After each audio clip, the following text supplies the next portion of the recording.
फौज ਵਿੱਚ ਭਰਤੀ ਹੋਣਾ, ਅੰਮ੍ਰਿਤ ਛਕਣਾ ਤੇ ਰਿਜ਼ਰਵਿਸਟ ਬਣ ਕੇ ਫੌਜ ਵਿੱਚੋਂ ਚੱਲੇ ਆਉਣਾ। ਸੰਤ ਜੀ ਨੂੰ ਸਾਰਾ ਨਗਰ ਸਾਧੂ ਦੇ ਸ਼ਬਦ ਨਾਲ ਪੁਕਾਰਨ ਲੱਗ ਪਿਆ। ਆਪ ਭਰ ਜਵਾਨ ਹੋ ਗਏ, ਮੁੱਛ ਫੁੱਟ ਪਈ, ਕੱਦ ਪੂਰਾ 6 ਫੁੱਟ ਹੋ ਗਿਆ, ਰੰਗ ਗੋਰਾ ਤੇ ਭਰਵਾਂ ਸਰੀਰ ਬਹੁਤ ਸੋਹਣਾ ਲੱਗਣ ਲੱਗ ਪਿਆ।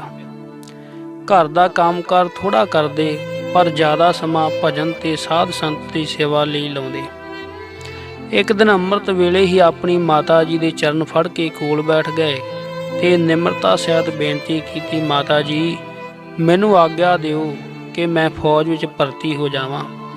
ਸਾਡੇ ਨਗਰ ਦੇ ਕਈ ਜਵਾਨ ਭਰਤੀ ਹੋ ਰਹੇ ਹਨ, ਮੈਂ ਵੱਡਾ ਅਹੁਦਾ ਪਾਵਾਂਗਾ, ਆਪ ਤਸੱਲੀ ਰੱਖੋ ਤੇ ਜ਼ਰੂਰ ਆਗਿਆ ਦਿਓ। ਮਾਤਾ ਜੀ ਦਾ ਪੁੱਤਰ ਨਾਲ ਬਹੁਤ ਮੋਹ ਸੀ ਪਰ ਫਿਰ ਵੀ ਆਗਿਆ ਦੇ ਦਿੱਤੀ। ਸੰਮਤ 1940 ਵਿੱਚ ਪਿੰਡ ਦੇ ਇੱਕ ਹੋਰ ਮੁੰਡੇ ਨਾਲ ਧਰਮਕੋਟ ਗਏ। ਆਪ ਦਾ ਨਾਵਾ ਤਾਂ ਲੱਗ ਗਿਆ ਪਰ ਦੂਜਾ ਜਵਾਨ ਪਿੰਡ ਮੁੜ ਆਇਆ। ਆਪ ਨੂੰ ਕੁਹਾਟ ਛਾਵਣੀ ਤੋਪਖਾਨੇ ਵਿੱਚ ਭੇਜ ਦਿੱਤਾ ਗਿਆ। 1 ਸਾਲ ਇੱਥੇ ਰਹੇ। ਸਾਰਾ ਦਿਨ ਹੀ ਰੁਝੇਵਾਂ ਬਹੁਤ ਰਹਿੰਦਾ। ਘੋੜੇ ਦੀ ਮਾਲਸ਼, ਸਫਾਈ, ਪਰੇਡ ਆਦਿਕ ਕਰਦੇ। ਵਿਦਿਆ ਪ੍ਰਾਪਤੀ ਤੇ ਸਿਮਰਨ ਲਈ ਸਮਾਂ ਘੱਟ ਮਿਲਦਾ। ਇੱਕ ਦਿਨ ਆਪ ਨੂੰ ਸੂਬੇਦਾਰ ਦਲੇਲ ਸਿੰਘ ਮਿਲੇ ਜੋ ਚੀਮਾ ਨਗਰ ਦੇ ਹੀ ਸਨ ਦੇ 54 ਸਿੱਖ ਪਲਟਨ ਵਿੱਚ ਕੁਹਾਟ ਵਿੱਚ ਹੀ ਅਫਸਰ ਸਨ। ਸੁੱਖ ਸ਼ਾਂਤ ਪੁੱਛੀ ਗਿੱਛੀ ਗਈ ਤਾਂ ਆਪ ਨੇ ਦੱਸਿਆ ਕਿ ਜਿਸ ਮਨਸਾ ਨਾਲ ਨੌਕਰੀ ਕੀਤੀ ਸੀ ਉਹ ਪੂਰੀ ਨਹੀਂ ਹੋ ਰਹੀ। ਤੋਪਖਾਨੇ ਵਿੱਚ ਕੰਮ ਹੀ ਬਹੁਤ ਰਹਿੰਦਾ ਹੈ। ਸੂਬੇਦਾਰ ਜੀ ਨੇ ਆਪ ਨੂੰ ਆਪਣੀ ਪਲਟਨ ਵਿੱਚ ਬਦਲੀ ਕਰਵਾ ਲੈਣ ਦਾ ਬਚਨ ਦਿੱਤਾ। ਸੂਬੇਦਾਰ ਜੀ ਬਹੁਤ ਗੁਰਮੁਖ ਤੇ ਬੰਦਗੀ ਕਰਨ ਵਾਲੇ ਗੁਰਸਿੱਖ ਸਨ। ਅਫਸਰਾਂ ਵਿੱਚ ਆਪ ਦੀ ਚੰਗੀ ਇੱਜ਼ਤ ਸੀ। ਆਪ ਨੇ ਜਲਦੀ ਹੀ ਸੰਤ ਜੀ ਦੀ ਬਦਲੀ ਕੰਪਨੀ ਨੰਬਰ 54 ਸਿੱਖ ਪਲਟਨ ਵਿੱਚ ਕਰਵਾ ਲਈ। 6 ਮਹੀਨੇ ਪਿੱਛੋਂ ਸੰਤ ਜੀ 2 ਮਹੀਨੇ ਦੀ ਛੁੱਟੀ ਆਪਣੇ ਨਗਰ ਆਏ ਅਤੇ ਸਾਵਣ ਭਾਦੋਂ ਚੀਮੇ ਹੀ ਰਹੇ। 5-7 ਦਿਨ ਲਈ ਜਵਾਰ ਕੀ ਭੈਣ ਜੀ ਨੂੰ ਮਿਲਣ ਵੀ ਗਏ। ਆਪ ਨੇ ਡੇਰਾ ਭਾਈ ਬੂਟਾ ਸਿੰਘ ਜੀ ਦੀ ਸੇਵਾ ਕਰਵਾਈ ਜਿੱਥੇ ਕਿ ਨਿੱਕੇ ਹੁੰਦਿਆਂ ਆਪ ਨੇ ਗੁਰਮੁਖੀ ਪੜ੍ਹੀ ਸੀ। ਜਦੋਂ ਆਪ ਛੁੱਟੀ ਤੇ ਸਨ ਤੇ ਆਪ ਦੇ ਵਿਆਹ ਦਾ ਚਰਚਾ ਕਈ ਘਰਾਂ ਵਿੱਚ ਹੋਣ ਲੱਗਾ। ਸਰਦਾਰ ਜਵਾਰ ਸਿੰਘ ਪਿੰਡ ਬਡਰੁੱਖਾਂ ਵਾਲਾ ਤੇ ਉਸ ਦੀ ਸੁਪਤਨੀ ਧਰਮ ਕੌਰ ਆਪ ਜੀ ਨੂੰ ਵੇਖ ਗਏ ਸਨ। ਸਲਾਹ ਕਰਕੇ ਸਗਨ ਦੇਣ ਆਏ ਤਾਂ ਆਪ ਵਾਪਸ ਨੌਕਰੀ ਤੇ ਜਾ ਚੁੱਕੇ ਸਨ। ਇਹਨਾਂ ਦੋਹਾਂ ਨੇ ਆਪ ਦੀ ਸਗਾਈ ਆਪ ਦੇ ਪਿਤਾ ਦੀ ਝੋਲੀ ਪਾ ਦਿੱਤੀ। ਸਰਦਾਰ ਕਰਮ ਸਿੰਘ ਨੇ ਪਲਟਨ ਵਿੱਚ ਚਿੱਠੀ ਭੇਜੀ ਕਿ ਆਪ ਦੀ ਸਗਾਈ ਇਸ ਤਰ੍ਹਾਂ ਕਰ ਦਿੱਤੀ ਹੈ। ਆਪ ਨੇ ਮੁਰਦੀ ਡਾਕ ਰਾਹੀਂ ਉੱਤਰ ਦਿੱਤਾ ਕਿ ਸਾਨੂੰ ਸ਼ਾਦੀ ਕਰਨ ਦਾ ਰੱਬੀ ਹੁਕਮ ਨਹੀਂ। ਜੇਕਰ ਸਰਦਾਰ ਜੀਵਨ ਸਿੰਘ ਤੇ ਉਹਨਾਂ ਦਾ ਪਰਿਵਾਰ ਮੰਨ ਜਾਵੇ ਤਾਂ ਆਪਣੀ ਲੜਕੀ ਮਹਾਂ ਕੌਰ ਦੀ ਸ਼ਾਦੀ ਮੇਰੇ ਛੋਟੇ ਭਾਈ ਜੈ ਸਿੰਘ ਨਾਲ ਕਰ ਦੇਣ। ਦੋਵੇਂ ਪਰਿਵਾਰ ਸਤਸੰਗੀ ਸਨ ਸੋ ਐਸਾ ਹੀ ਕੀਤਾ ਗਿਆ। ਅੰਗਰੇਜ਼ਾਂ ਨੇ ਪੰਜਾਬ ਫਤਿਹ ਕਰ ਲੈਣ ਪਿੱਛੋਂ ਕੁਝ ਸਾਲ ਤਾਂ ਸਿੱਖਾਂ ਦੀ ਭਰਤੀ ਫੌਜ ਵਿੱਚ ਨਹੀਂ ਸੀ ਜਾਰੀ ਕੀਤੀ। ਭਰਤੀ ਜਾਰੀ ਕਰਕੇ ਸਿੱਖਾਂ ਨੂੰ ਧਰਮ ਵਿੱਚ ਪਰਪੱਕ ਜਵਾਨ ਬਣਾਈ ਰੱਖਣ ਵਿੱਚ ਉਹਨਾਂ ਨੇ ਆਪਣੇ ਰਾਜ ਲਈ ਬਹੁਤ ਲਾਭਦਾਇਕ ਜਾਤਾ। ਸੋ ਫੌਜਾਂ ਵਿੱਚ ਅੰਮ੍ਰਿਤ ਪ੍ਰਚਾਰ ਸਮੇਂ-ਸਮੇਂ ਹੁੰਦਾ ਰਹਿੰਦਾ ਤੇ ਰਹਿਤ ਰੱਖਣ ਪਰ ਜ਼ੋਰ ਦਿੱਤਾ ਜਾਂਦਾ। ਕੁਰੈਦ ਕਰਨ ਵਾਲੀ ਨੂੰ ਸਜ਼ਾ ਦਿੱਤੀ ਜਾਂਦੀ।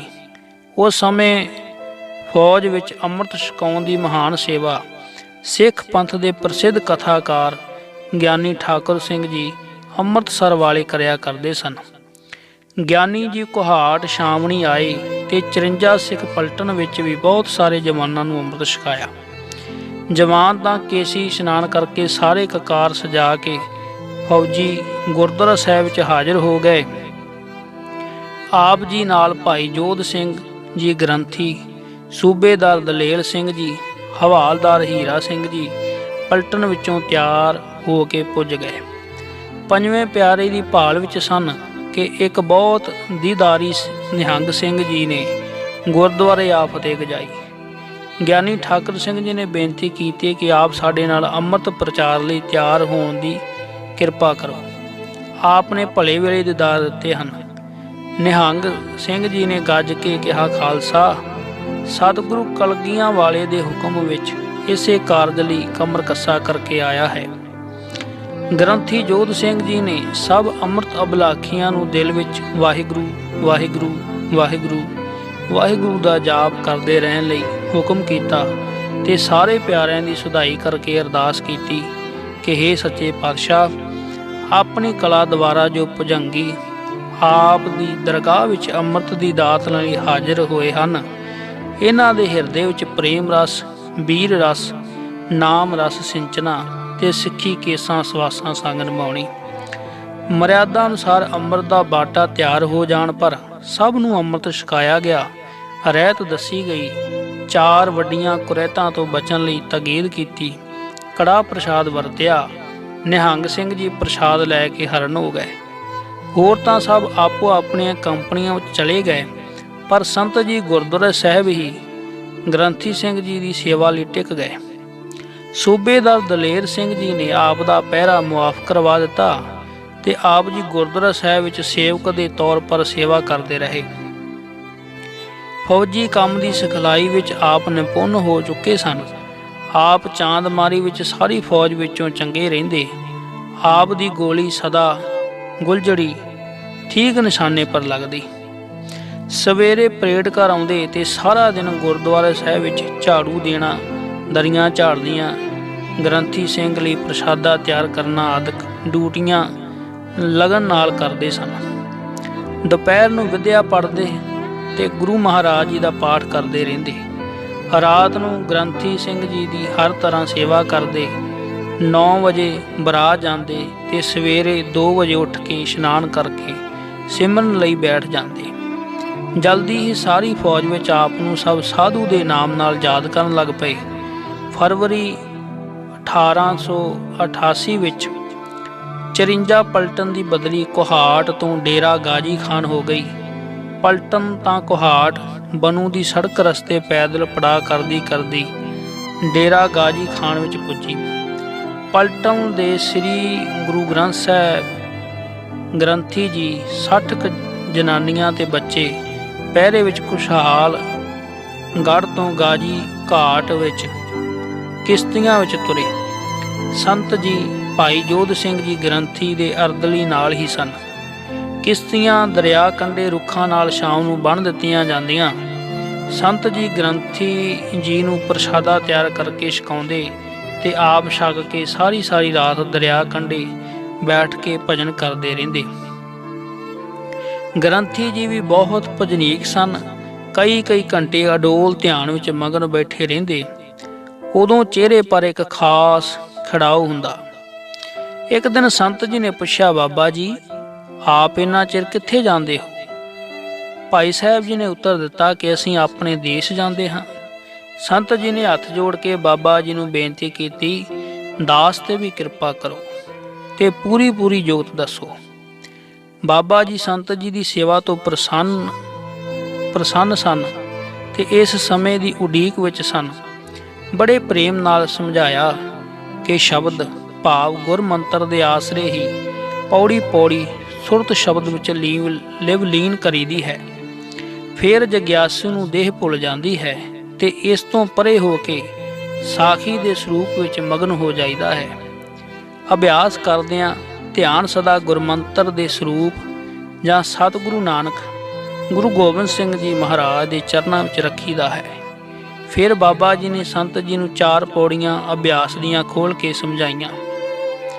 ਨੰਬਰ 1 ਬੈਖਰੀ ਰਸਨਾ ਦੁਆਰਾ ਜਾਪ ਕਰਨਾ।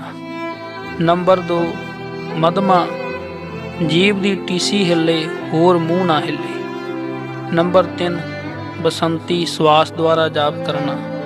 ਨੰਬਰ 4 ਪਰਾ ਅਭਿਆਸ ਕਰਦਿਆਂ ਸੁੱਤੇ ਸਿੱਧ ਹੀ ਸੁਰਤ ਸ਼ਬਦ ਵਿੱਚ ਲੀਨ ਹੋ ਜਾਂਦੀ ਹੈ। ਸਿੱਖ ਹਰ ਸਮੇਂ ਸਤਿਗੁਰੂ ਨੂੰ ਹਾਜ਼ਰ ਨਾਜ਼ਰ ਸਮਝ ਕੇ ਅਭਿਆਸ ਕਰੇ। ਜਦੋਂ ਚਿੱਤ ਡੋਲੇ ਪ੍ਰੇਮ ਨਾਲ ਬੇਨਤੀਆਂ ਕਰੇ, ਹਾੜੇ ਕੱਢੇ, ਇਹ ਸੱਚੇ ਪਾਤਸ਼ਾਹ ਤੇਰਾ ਹਾਂ, ਮਾੜਾ ਹਾਂ, ਚੰਗਾ ਹਾਂ, ਮਨੁੱਖ ਜਨਮ ਬਖਸ਼ਿਆ ਜੇ, ਹੋਰ ਕਿਰਪਾ ਹੋਈ ਹੈ, ਅੰਮ੍ਰਿਤ ਦੀ ਦਾਤ ਬਖਸ਼ੀ ਜੇ, ਹੁਣ ਮੇਰਾ ਮਨ ਆਪਣੇ ਚਰਨਾਂ ਵਿੱਚ ਟਿਕਾਉਣ ਦੀ ਮਿਹਰ ਕਰੋ।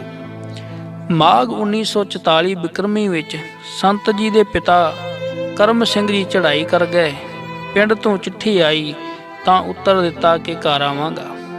ਸੰਮਤ 1945 ਵਿੱਚ ਫੌਜੀਆਂ ਨੂੰ ਰਿਜ਼ਰਵੀ ਹੋਣ ਦਾ ਹੁਕਮ ਆ ਗਿਆ ਤੇ ਆਪ ਨੇ ਵੀ ਆਪਣਾ ਨਾਂ ਰਿਜ਼ਰਵ ਵਿੱਚ ਕਰਵਾ ਲਿਆ। ਫੌਜ ਤੋਂ ਛੁੱਟੀ ਪਾ ਕੇ ਆਪ ਘਰ ਨਹੀਂ ਗਏ।